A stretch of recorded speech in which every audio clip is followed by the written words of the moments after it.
Brother Sidney is going to lead us in some worship this morning. Can we praise him this morning? For he is worthy.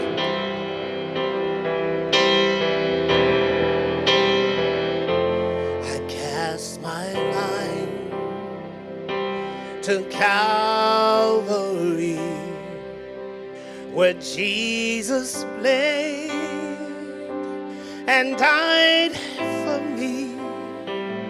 I see his wounds, his hands, his feet, my Savior on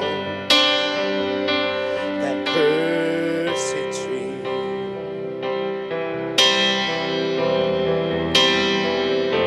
His body bound and drenched in tears, they laid him down in Joseph's tomb, the entrance sealed by heavy stone. Messiah still and all alone.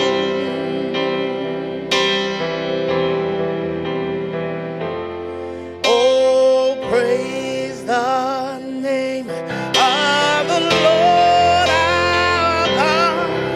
Oh, praise his name forevermore. For in this days we will sing your praise. Oh Lord our God.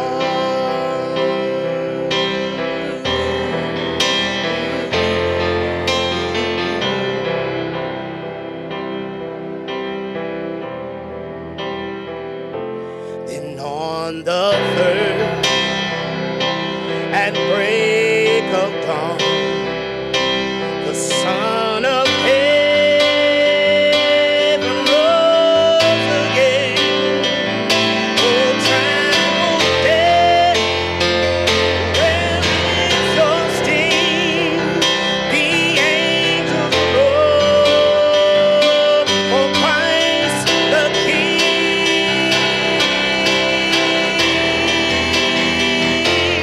Oh, praise the name of the Lord our God. Oh, praise his name forevermore. For endless days we will sing your praise. Oh Lord our God.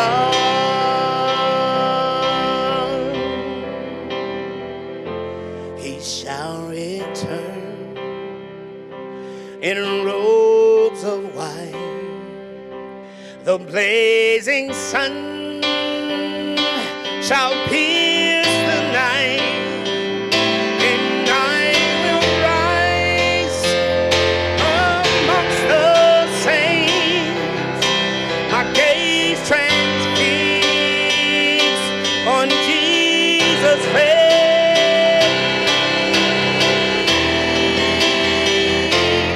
Oh, praise the name of the Lord our God. Oh, praise his name forevermore.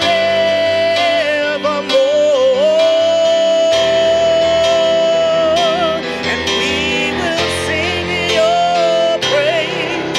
Oh Lord our God. Oh Lord our God. Oh Lord, we praise your holy name, the sweetest name I know. Jesus is your name. Oh, praise the name of the Lord our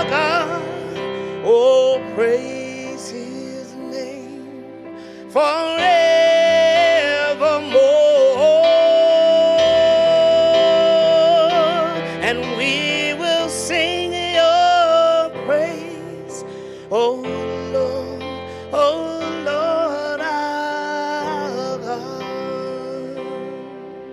Oh Lord, oh Lord, our God.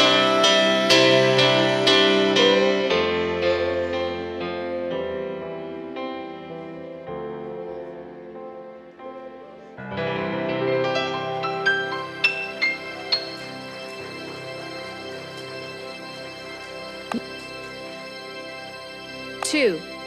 Intro. 2, 3, 4, 5.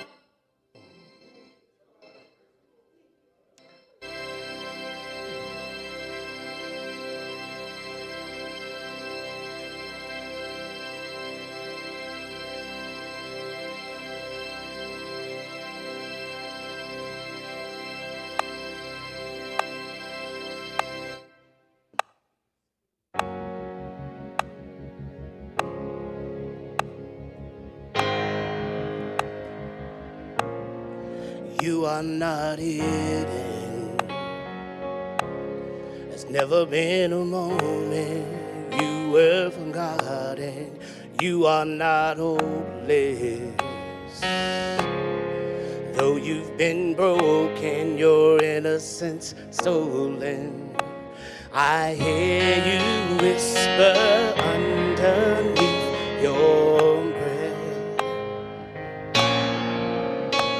I hear your SOS, your SOS.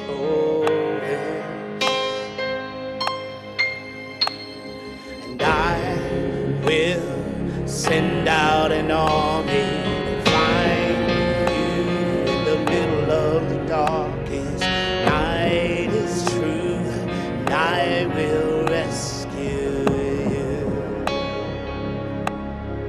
There is no distance that cannot be covered over and over. You're not defenseless. I'll be your shelter, I'll be your armor. I hear you whisper underneath your breath. I hear your SOS, your SOS.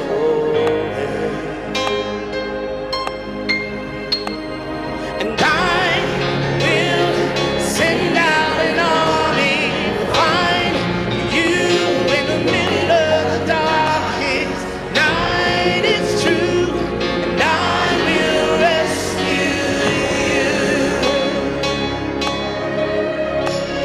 And I will never stop marching to reach you in the middle of the hardest fight. It's true, and I will rescue you.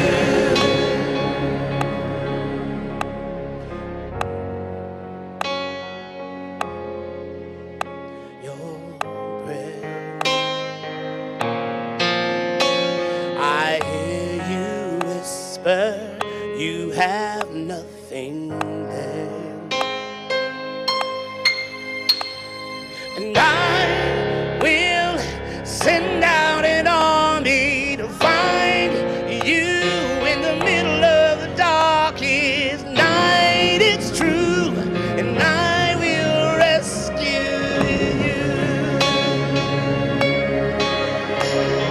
And I will never stop marching to reach you in the middle of the hardest fight. It's true, and I will rescue you.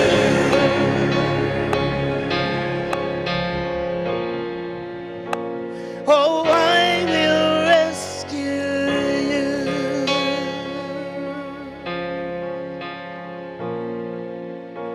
Oh, I will rescue you.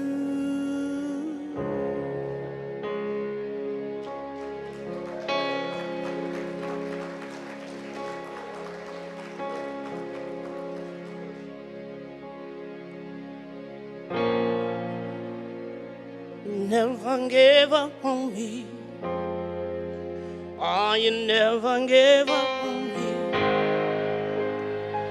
This is my testimony.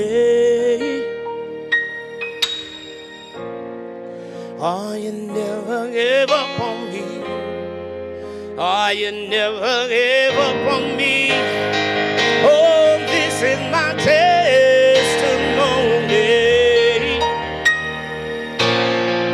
Oh, you never gave up on me.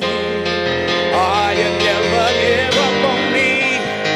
Oh, this is my testimony. Hey, you were the voice in the desert, calling me out in the dead of night, fighting my battles for me, and you were my rescue story.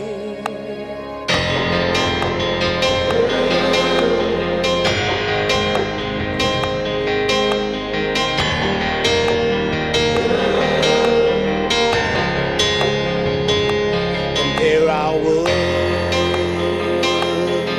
empty-handed,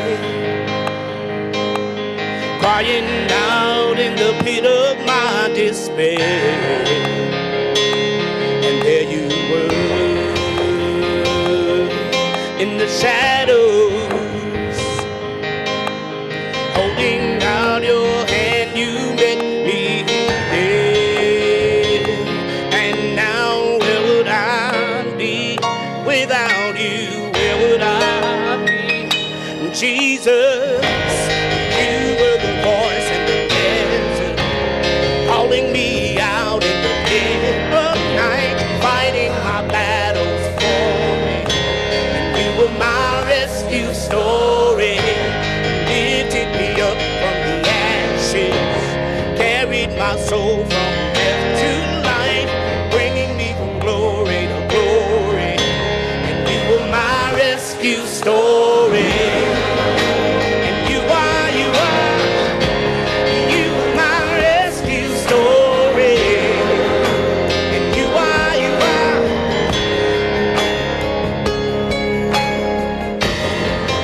you were writing the pages before I had a name, before I needed grace, singing songs of redemption.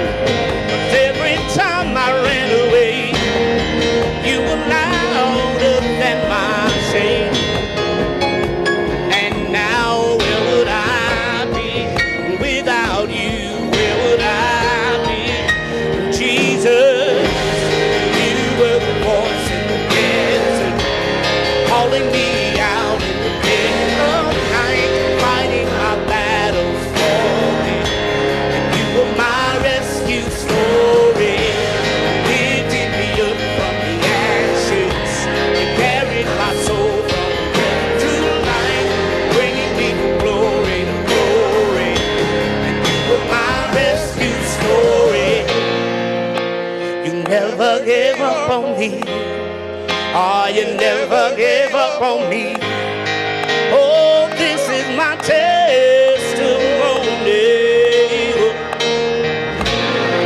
Oh, you never gave up on me. Oh, you never gave up on me. Oh, this is my testimony.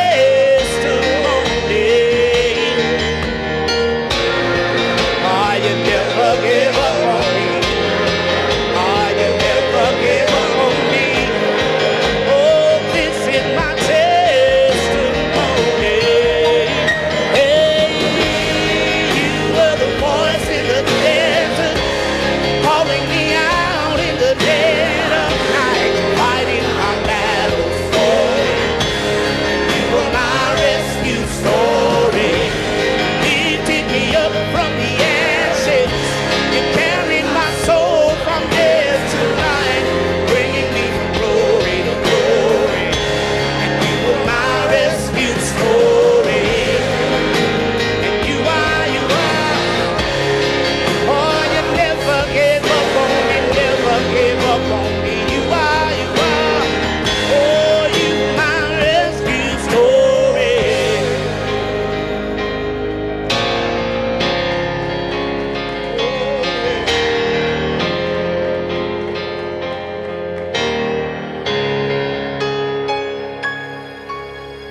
burden for too long on my own.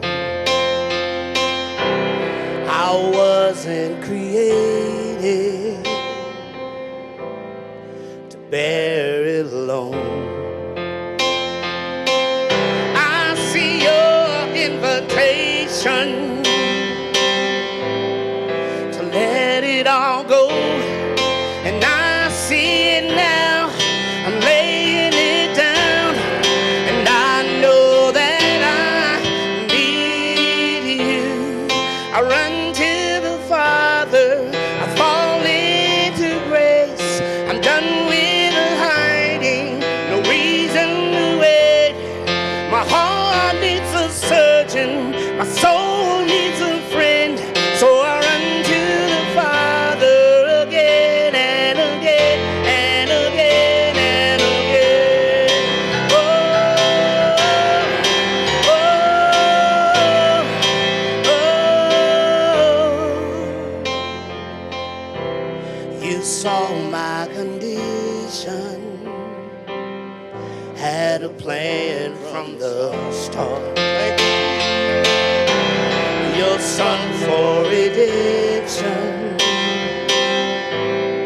the price of my heart.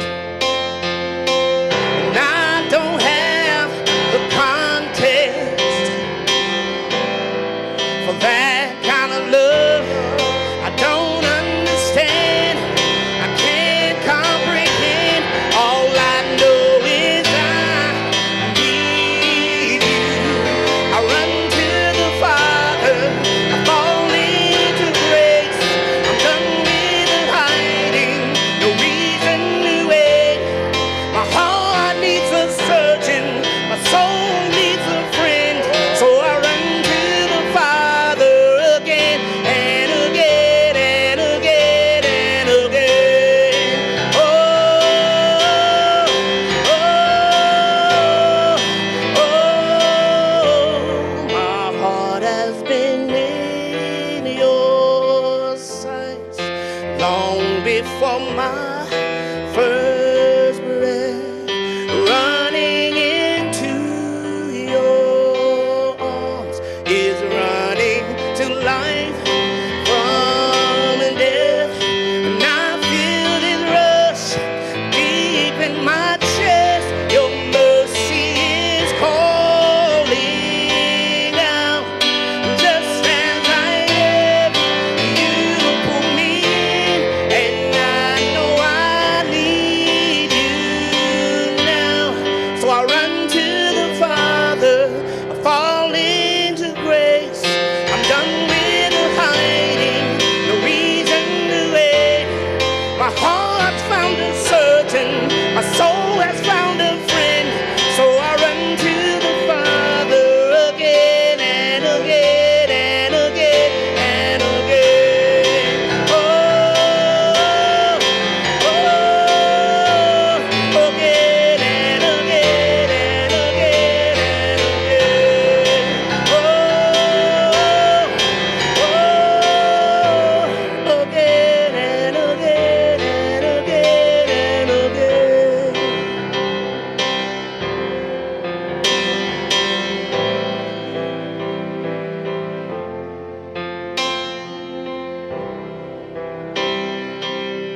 Yes, we do, Lord. Yes, we do.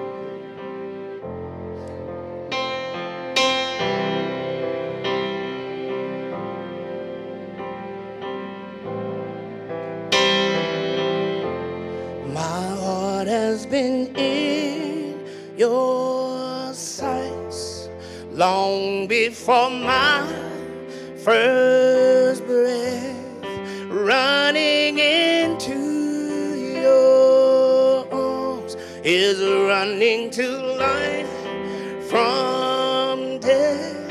And I feel this rush deep in my chest. Your mercy is calling out. Just as I am, you pull me in, and I know I need you now. So I run to the Father, I fall into grace. I'm done with the hiding, no reason to wait. My heart needs a surgeon, my soul needs a friend. So I run to the Father again and again and again and again.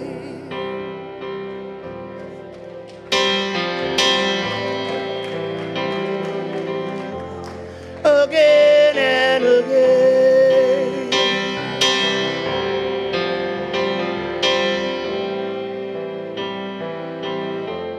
Again and again.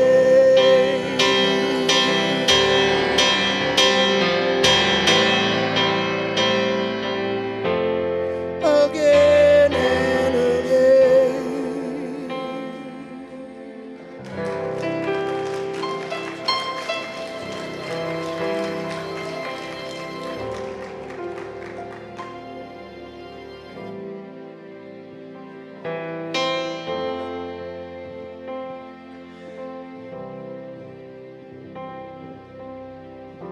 Nothing like running to God.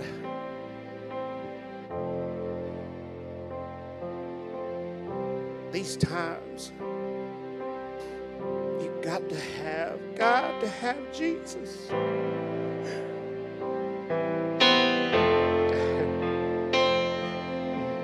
Where else can you go? Got to have Jesus.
Okay.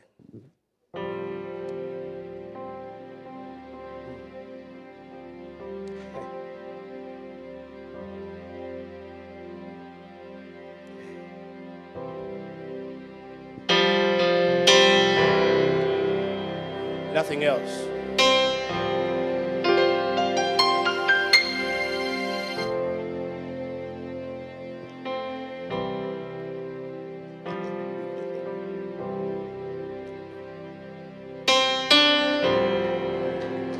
Nothing else will do, Lord.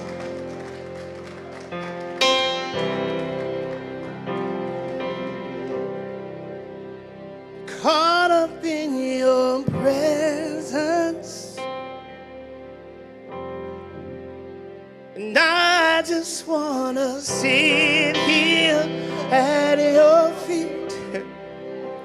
I'm caught up in this holy moment, and I never wanna leave.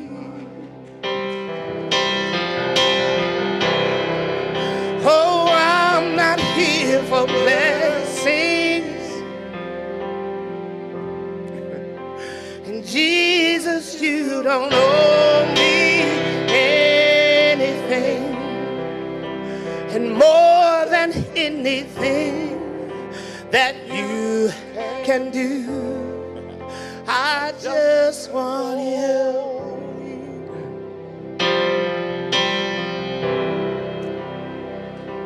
And I'm sorry when I've just gone through the motions. I'm sorry when I just sang another song.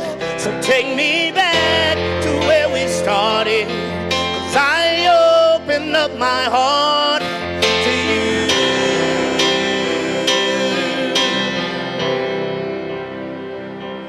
And I'm sorry when I've come with my agenda. I'm sorry when I forgot that you're enough. So take me back to where we started, 'cause I opened up my heart to you. And I'm caught up in your presence.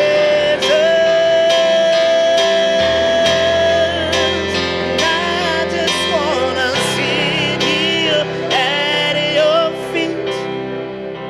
I'm caught up in this holy moment, and I never wanna leave. Oh, I'm not here for blessings,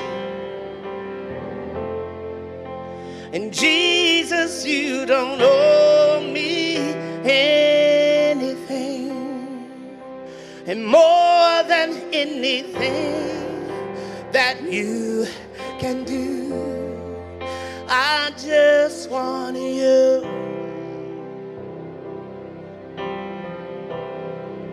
I just want you and nothing else, and nothing else, nothing else will do. 'Cause I just want you and nothing else. Oh, and nothing else, Jesus, nothing else will do. 'Cause I just want you and nothing else. Oh, and nothing else, Jesus, nothing else will do. 'Cause I just want you.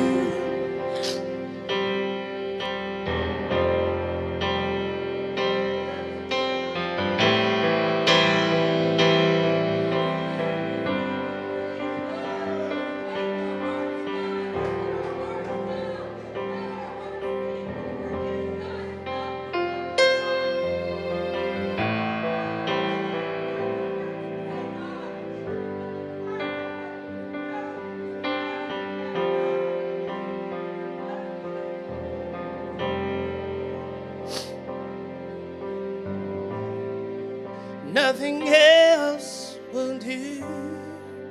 And I just want you and nothing else. Oh, and nothing else, Jesus, nothing else will do.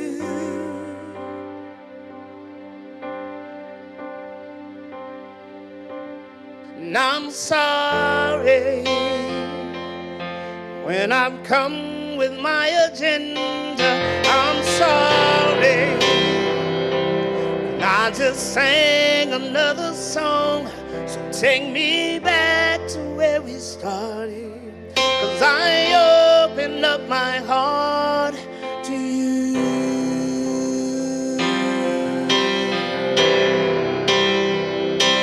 And I'm sorry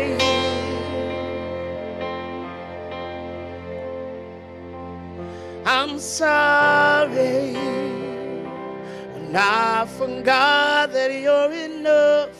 So take me back to where we started, 'cause I opened up my heart to you.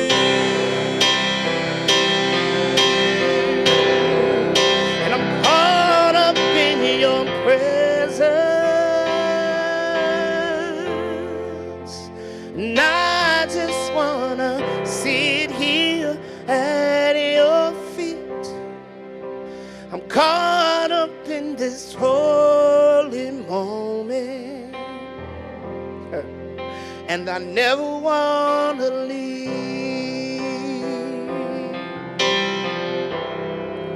Oh, I'm not here for blessings, and Jesus, you don't owe me anything. And more than anything that you can do. I just want you.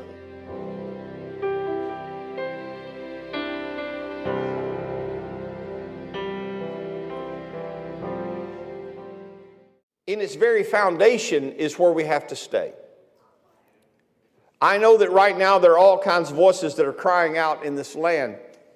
And this week is leading up to the 4th of July, where this great nation was declared a nation of independence at the great risk of the men who declared it. Even within that declaration, we'll be reading in just a moment, that Declaration of Independence, they knew that they were pledging their fortunes and their honor and their lives. And they knew that. It was even said right there in the Declaration of Independence. And so this morning I want to talk to you a little bit about truth. Now I'm going to, first of all, start with a great philosopher that many of you have honored for years, and that is Elvis Presley. I want to give a little shout out to Mac Robinson right now. If you're watching Mac or you watch this by recording, he is a super fan of Elvis Presley. And Elvis Presley said, "Truth is like the sun. You can shut it out for a time, but it ain't going away." The truth will set you free. God never said a lie would set you free. He said the truth would set you free. My wife and I have had the privilege of going to Washington with our two kids when they were in teen talent or fine arts back years ago. And we were able to walk all over Washington, and then just a couple of years ago, we had a Teen Challenge leadership training there in Washington, and I was able to go there with David Dillmore and Matt Milliman and some of us. We went there to get further training and understanding about Teen Challenge. And in the evening, I had the privilege of walking around to some of those monuments again and taking a little time. And one of the places I went was to the Jefferson Memorial.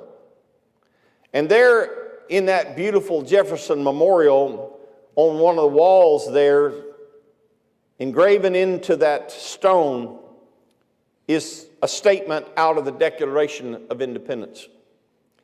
And it's quite overwhelming to walk around in that city, to walk into the Lincoln Memorial, to walk by the Washington Monument, to walk by the great pool that's between the Washington Monument and the White House and the Capitol, and just looking at all that's happening there and that has happened there in its history and all of the grandeur of all of that, and to walk through some of those places and those memorials and to read what is written on the walls. If you just see the memorial and you don't read what's written on the wall, you miss the greatest part of it. Because there on the wall behind him, behind Thomas Jefferson's image that is there, it says, "We hold these truths to be self-evident, that all men are created equal, that they are endowed by their Creator with certain inalienable rights. Among these are life, liberty, and the pursuit of happiness. That to secure these rights, governments are instituted among men. And for the support of this declaration, with firm reliance on the protection of divine providence, we mutually pledge our lives, our fortunes, and our sacred honor." And upon that declaration, America, the USA as we know it, was formed.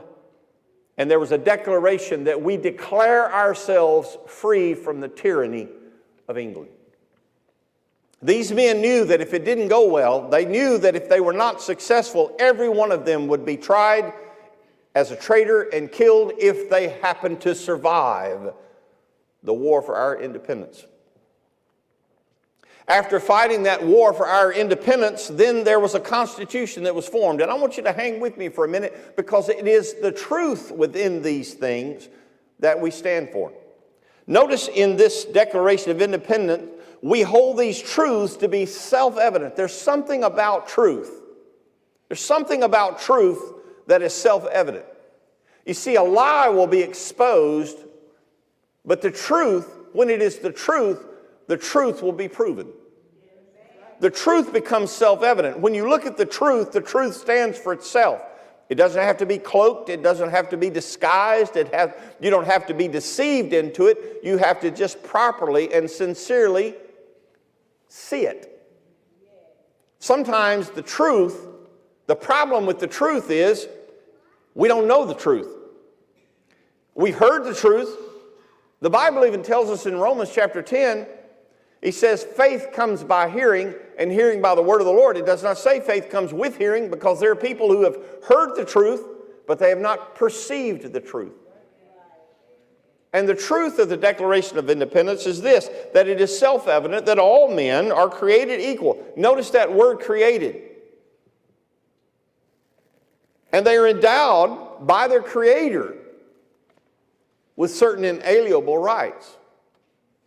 So their view of all of this was from the perspective of a living, almighty, omnipotent, all-knowing God.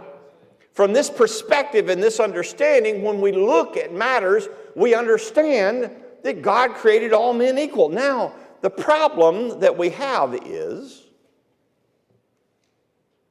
that they were speaking the truth, but their lives did not necessarily in every way portray that truth.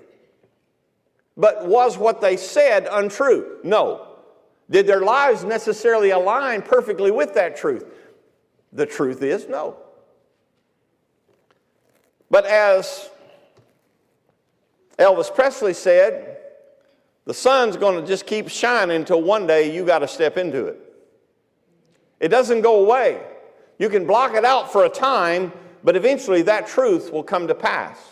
We step forward to the preamble to the Constitution, and the preamble to the Constitution says, we the people of the United States, in order to form a more perfect union, establish justice, ensure domestic tranquility, provide for the common defense, promote the general welfare, and it goes on from there. Now notice how it begins. We the people of the United States, in order to form a more perfect union.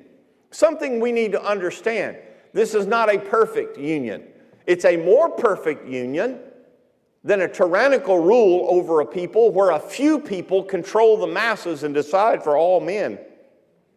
And the crazy idea that we would be accountable for ourselves and that we would not depend our future upon someone else's decisions and choices arbitrarily from their edicts and their declarations, but that we as a people would decide our future and our fate.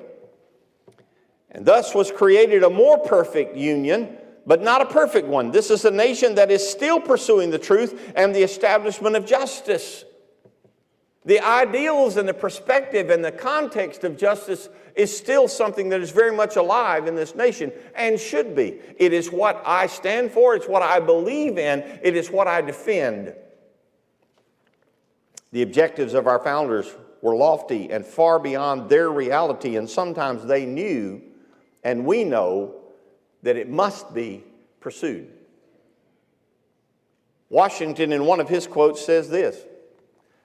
He says, truth will ultimately prevail where there is pains to bring it to life. If you study our founding fathers, there were some people, even in the beginning days, that understood that slavery would not be able to stand if these documents were to be approved. And some would go back and, with hindsight, judge them and say, well, they should have stood up at that point or whatever. And some of them even wrote and said, look, I know that this is not perfect, but in time the truth will win. And the truth did ultimately win, and at great pain and at great suffering. We go further down into our history, far too far into our history than it should have been. But we find that slavery began to be dealt with. Quotes of Lincoln said, slavery is founded on the selfishness of man's nature, opposition to it on his love of justice. He says, those who deny freedom to others deserve it not for themselves, and under a just God can not long retain it. And within this nation, there was an outcry against this injustice. And there was a great price to be paid for justice to be brought. At one point, there were those who were asking Lincoln what side he was, what side he felt God was on, and he replied, whenever I hear anyone arguing for slavery, I feel a strong impulse to see it. tried on him personally. And then he goes on and he says a couple of other things. I am naturally anti-slavery. If slavery is not wrong, nothing is wrong. You see, truth becomes self-evident. Over time, when you begin to look at the facts and when you begin to look at reality, truth begins to come forth. There are many people, even in the 24 years that we have been here at this church, I have seen a change in some people's hearts and minds and lives as a truth and a realization sinks in upon them, and that a pre-held concept and idea is somehow banished from their minds because reality does not align itself with these ideas and concepts in their mind. But you see, Lincoln said, "Sir, my concern is not whether God is on my side. My greatest concern is to be on God's side. I need to be on God's side. For God is always right," Abraham Lincoln said. And he said, and I need to make sure I'm on the side of right and on the side of God. And ultimately, he determined and felt that in his heart and his mind that right was that slavery could no longer preside within our country. And like he said, those who deny freedom to others deserve it not for themselves, and under a just God cannot long retain it. This nation was thrown into this brutal, terrible war, where more people were killed here in this nation than in any other war. And Lincoln, as this war languished on and there was such a dreadful loss of lives and bloodshed, in his great speech he says this: He, meaning God, gives to both North and South this terrible war as the woe due to those by whom the offense came. Shall we discern therein any departure from those divine attributes which the believers in the living God always ascribe to him? Finally, do we hope, fervently do we pray, that this mighty scourge of war may speedily pass away. Yet if God wills that it continue until all the wealth piled up by the bondman's 250 years of unrequited toil shall be sunk, and until every drop of blood drawn with the lash shall be paid by another drawn with the sword, as was said 3,000 years ago, so shall it be said, the judgments of the Lord are true and righteous altogether. He said, above all, at the end of this war, I hope that we as a nation can make it right before God at whatever cost that is. And this nation suffered terribly during that great war. So many lives were lost. So much was destroyed. But I'm grateful that this nation came down on the side of truth. Now, we have stood for truth, but are we perfect? No, we are no more perfect than our founding fathers were.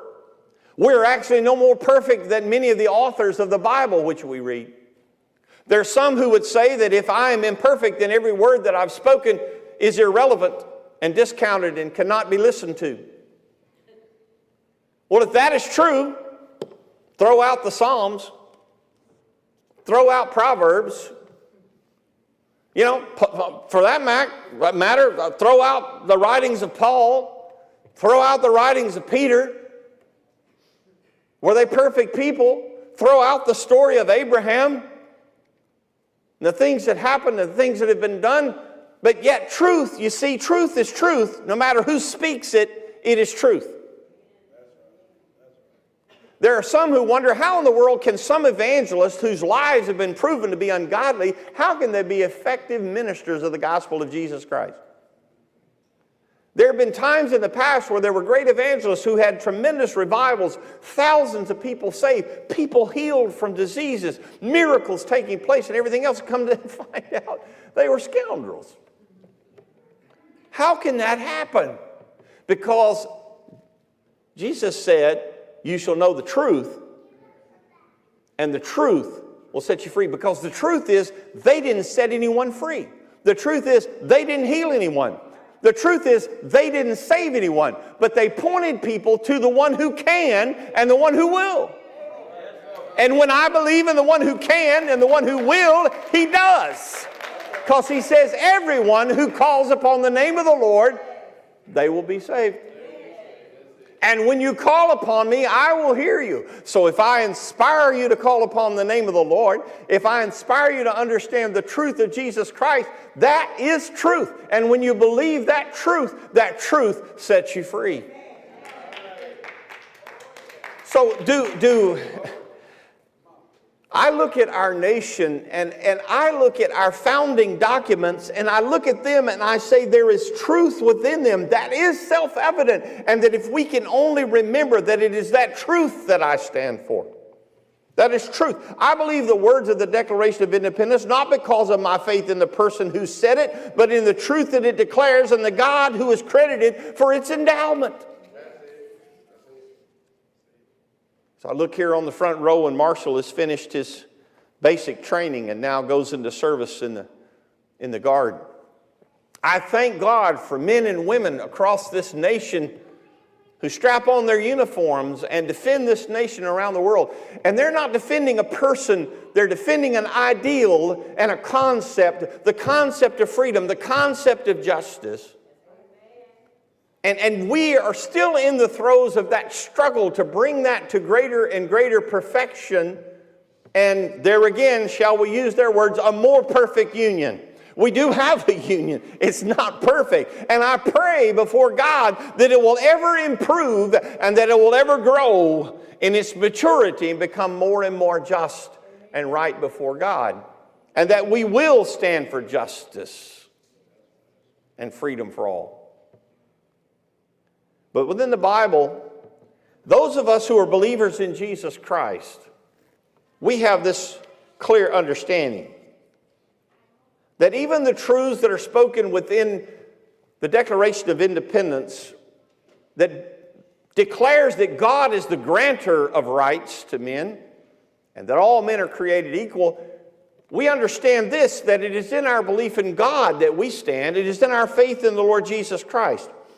In John chapter 8 and verse 32, you've heard me quote it so many times, you shall know the truth and the truth will set you free. Not just any truth, but the truth. But if you read the verse before it, if you continue in my word, now this is Jesus speaking, if you continue in my word, then you are my disciples indeed, and that then also applies because we have an and there. You see, so the then applies to both statements. If you continue in my word, then you are my disciples indeed. And something else, when you abide in my word, you will know the truth, and the truth shall make you free. You want to know where we need the greatest truth to come from? It needs to come from this word. It needs to come from God. It needs to come from His Word. It needs to come from His truth. And His greatest truth is in Jesus Christ. And He says that when you stay in me, and then you will know the truth, and that truth will set you free. Jesus later answered in John 14 and verse 6, I am the way and the truth and the life. No one comes to the Father except through me. Friends, in the midst of all of this, I want to stand for truth. I do. And I will defend it. I will stand up for it, for justice and freedom and the ideals and the concepts of our country that I still believe in. Are there a bunch of scoundrels up in Washington that I don't necessarily have a lot of confidence in? That's correct. I don't put my confidence in all of those guys. I put my confidence and my faith in an omnipotent God.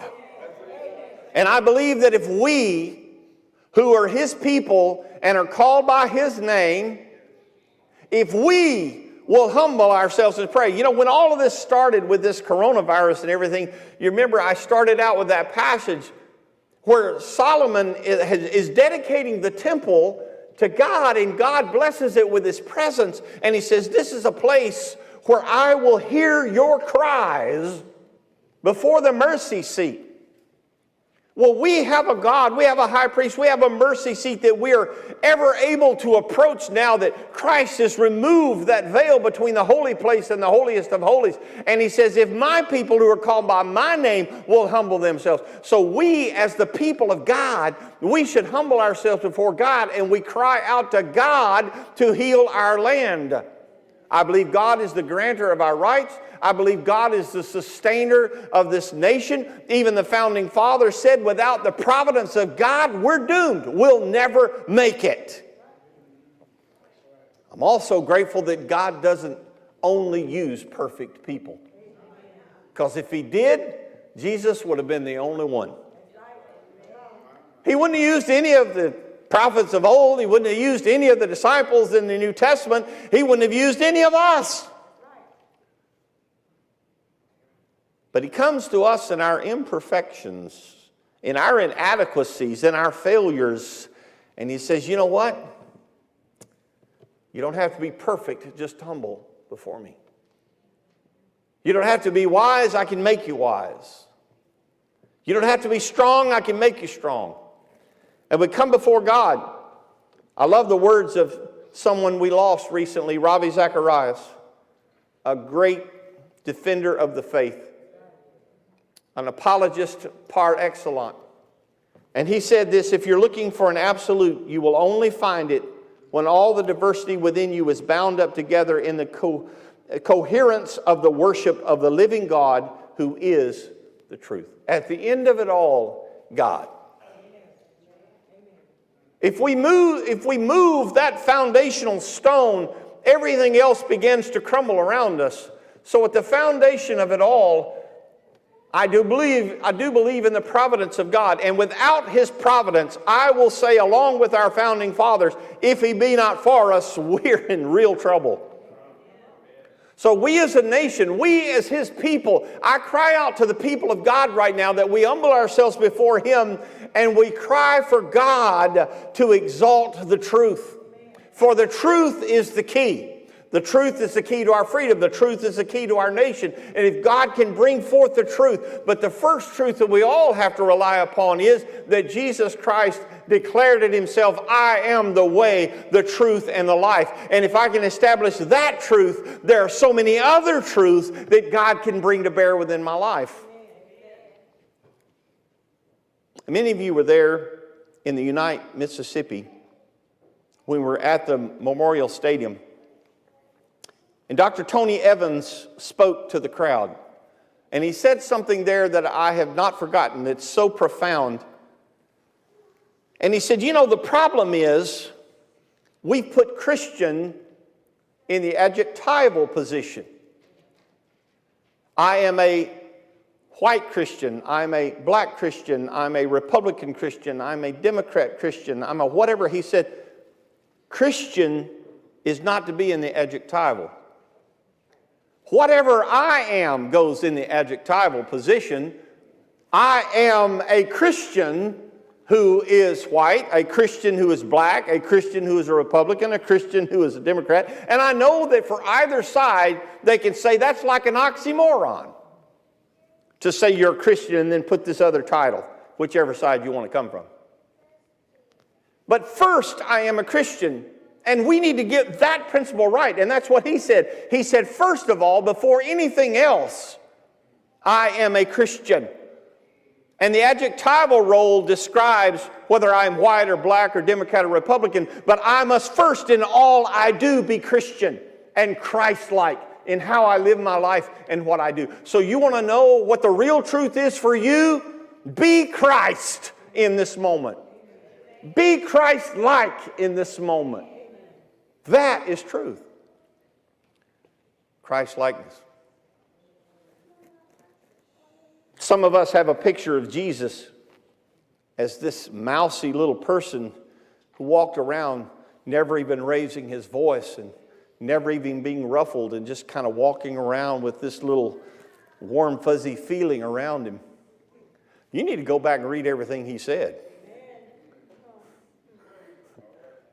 There were times he stood up and he said, you brood of vipers, you liars, you snakes, you deceivers, you whitewashed sepulchres. And he would call forth the truth.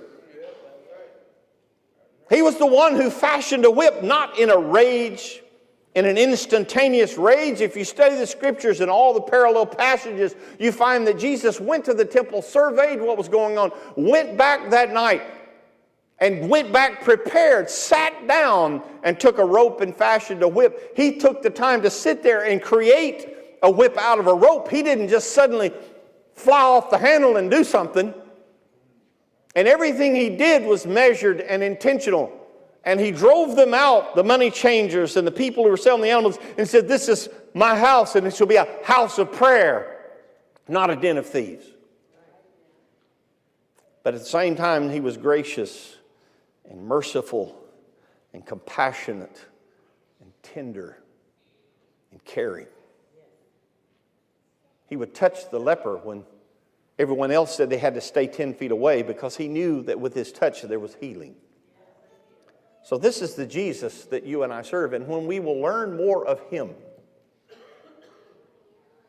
Jesus said, for he foreknew who would believe in him in Romans chapter 8. And then he predestined that all that believed in him, that they would conform to the image of Christ.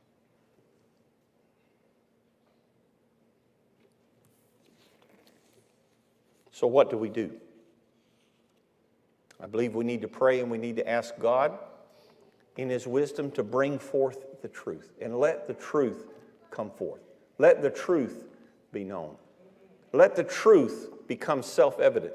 I pray, God, whichever way, whatever way, may you reveal the truth. May you expose the lies and the deception and whatever. Every which way. God, I just want the truth, and I just want you to bring forth the truth. And we as a people cry out for that now. And so in this moment, I don't know where else to put my trust except in him, because he is the truth. So God, in this moment, Brother Sidney, if you come, there's nothing else going to do for me right now, God. I'm fearful, and I see what all's happening in our nation right now, and I don't know how all this is going to play out. But I know this, that you said if we'd humble ourselves, if we'd just depend on you, if we keep our eyes focused on you, you'd show us through this thing. And Lord, even if everything were to crumble and fail around us, you will not. God, in the end times, all things will crumble and fail, but you will remain. So God, if I can keep my eyes on you, Lord, that's who I need. That's what I need in this moment. More than anything else, I need you, Jesus. Nothing else will do. There is no greater truth. There is no greater understanding. And friends, if you don't know the Lord Jesus Christ right now, until you know that truth, until that becomes real to you, you'll never understand what I'm talking about. But when you know the truth, experientially, within your heart, within your mind, within your understanding, then that truth will set you free from many of the fears and the uncertainties and the questions and the problems that you struggle with in your life. Are you with me this morning? Do you want him? Do you want his spirit? Do you want his power? Do you want his anointing? Do we as a nation need his favor? I believe, as Abraham Lincoln, my real desire is that we make sure we're on his side. That's what matters more than anything. So this morning, friends, for a moment, can we just focus on him? Lord, I want you. More than anything else I want right now, I want you. Nothing else will do.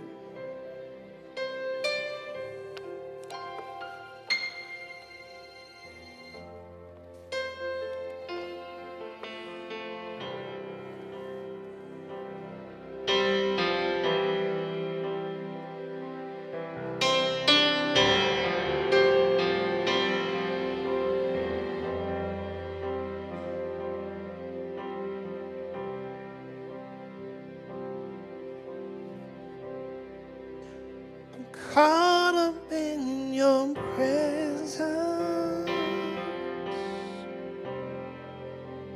and I just wanna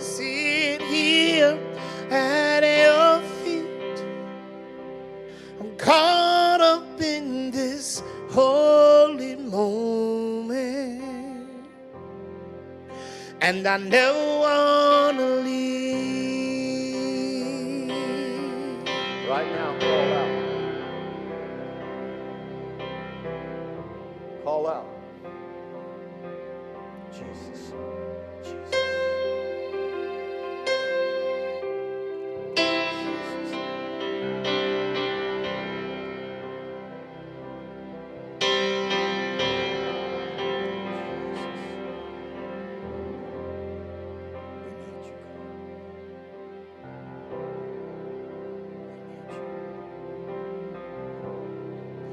Oh, I'm not here for blessings. And Jesus, you don't owe me anything. And more than anything that you can do, I just want you.